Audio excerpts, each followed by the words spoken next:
Welcome friends. இன்றைக்கி நாம் ஒரு சூப்பரான ஹெல்த்தியான ரெசிபி நம்ம சேனலில் பார்க்க போகிறோம். வாழைத்தண்டு கூட்டு. வாழைத்தண்டு கூட்டு செய்கிறதுக்கு தேவையான இன்க்ரீடியன்ட்ஸ்லாம் நான் எடுத்து வச்சுருக்கேன்.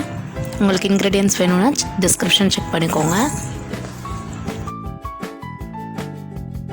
பருப்பு 2 பருப்பு கலந்து ஊற வச்சுருக்கேன். துவரம் பருப்பும் பாசி பருப்பும். ஓகே, இப்போ நம்ம ஸ்டார்ட் பண்ணிடலாம். ஃபர்ஸ்ட் ஒரு குக்கர் வச்சுக்கலாம். குக்கர் வச்சுட்டு ஆயில் ஊற்றிக்கலாம்.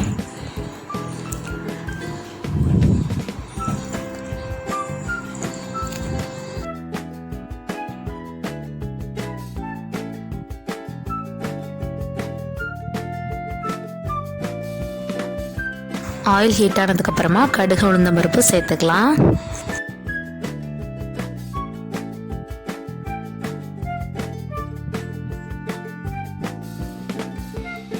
கருவேப்பிலையும் வரமிளகாயும் சேர்த்து நல்லா தாளிச்சிட்டு கட் பண்ணி வச்சுருக்கிற ஆனியன்ஸ் இதில் ஆட் பண்ணிக்கலாம்.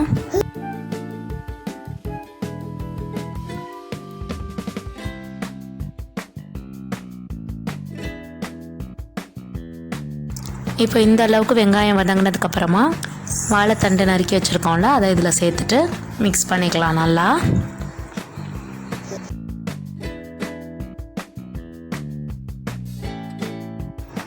இது நல்லா வதங்கட்டும்.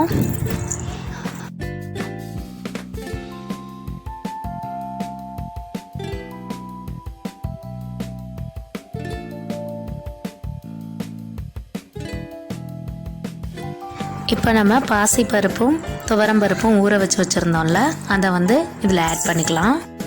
பாசி பருப்பு 1 கப்பும் துவரம் பருப்பு 1/2 கப்பும் ஊற வச்சுருந்தேன்.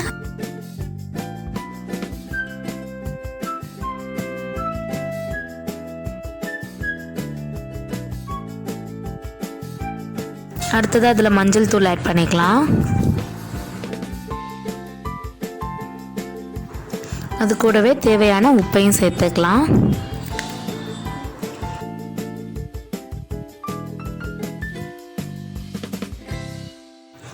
இப்போ இதை நல்லா மிக்ஸ் பண்ணிவிட்டு இதில் 2 கப் தண்ணி ஊற்றி வேக வைக்கலாம்.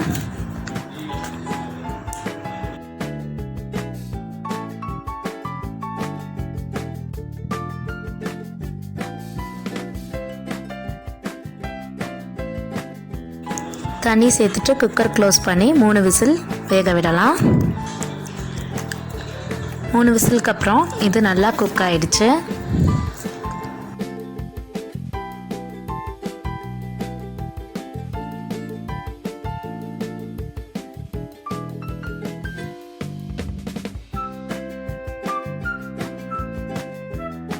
இப்போ இந்த ஸ்டேஜில் நம்ம இதில் துருவி வச்சுருக்க தேங்காயை ஆட் பண்ணிக்கலாம்.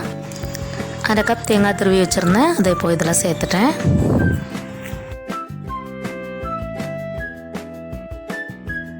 தேங்காய் சேர்த்துட்டு உடனே ஆஃப் பண்ணிடக்கூடாது. ஒரு 5 மினிட்ஸ் நம்ம மீடியம் ஃப்ளேமில் இதை அப்படியே வச்சுருப்போம். வாழைத்தண்டு வாரத்தில் 2 தடவை சாப்பிட்றது ரொம்ப நல்லது ஃப்ரெண்ட்ஸ். அசிடிட்டிக்கு ரொம்ப நல்லது. ஸ்டொமக் அல்சர் இருக்கிறவங்க, கிட்னி ஸ்டோன்ஸ் இருக்கிறவங்க எல்லாருமே இதை எடுத்துக்கிட்டால் ரொம்பவே ஹெல்ப்ஃபுல்லாக இருக்கும். ஓகே ஃப்ரெண்ட்ஸ், 5 மினிட்ஸ் ஆகிடுச்சு. அவ்வளோதான், ரொம்ப டேஸ்டியாக வாழைத்தண்டு கூட்டு ரெடி ஆகிடுச்சு. ஓகே ஃப்ரெண்ட்ஸ், இது மாதிரி வாழைத்தண்டு கூட்டு செஞ்சு பார்த்து எப்படி இருந்ததுன்னு கமெண்ட் பாக்ஸில் கமெண்ட் பண்ணுங்கள். இது வரைக்கும் நம்ம சேனலை சப்ஸ்கிரைப் பண்ணாதவங்க சப்ஸ்கிரைப் பண்ணிவிடுங்க. வீடியோ பிடிச்சிருந்தா லைக் பண்ணுங்கள் அண்ட் மறக்காமல் நோட்டிஃபிகேஷன் ஐக்கானை ப்ரெஸ் பண்ணிவிடுங்க ஃப்ரெண்ட்ஸ்.